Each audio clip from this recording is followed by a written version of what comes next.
Hi everyone. Recently నేను మా mummy వాళ్ళ ఇంటికి వెళ్ళిన. ఎందుకనేది మీకు తెలియదు కదా, మా డాడీకి కంటి ఆపరేషన్ అయింది. సో చూడ్డానికని వెళ్ళినాం. నాతో పాటు మా అత్తమ్మ కూడా వచ్చింది.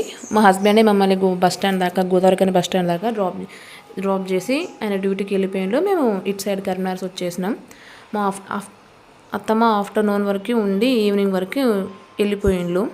స్కూల్ పిల్లలకైతే ఎట్లయితే సమ్మర్ హాలిడేస్ రావాలి, అమ్మమ్మ వాళ్ళ ఇంటికి ఎప్పుడు వెళ్దామని ఉంటుందో, పెళ్ళైన ఆడపిల్లకి కూడా ఎప్పుడెప్పుడు పుట్టింటికి వెళ్దామా, తల్లిదండ్రులతో ఎప్పుడు టైం స్పెండ్ చేద్దామా అని అట్లనే అదే విధంగా అనిపిస్తుంది. అదే క్యూరియాసిటీ ఉంటుంది. అలా ఉండడంలో ఆశ్చర్యం ఏమీ లేదు.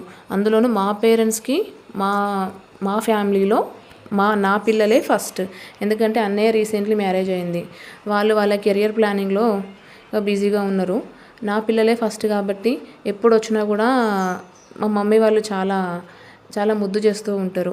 వాళ్ళ టైం అసలు పిల్లల్ని చూసుకొని వాళ్ళని ఆడించడంలో, వాళ్ళని టైం స్పెండ్ చేయడంలోనే తీరిపోతుంది వాళ్ళకి టైం.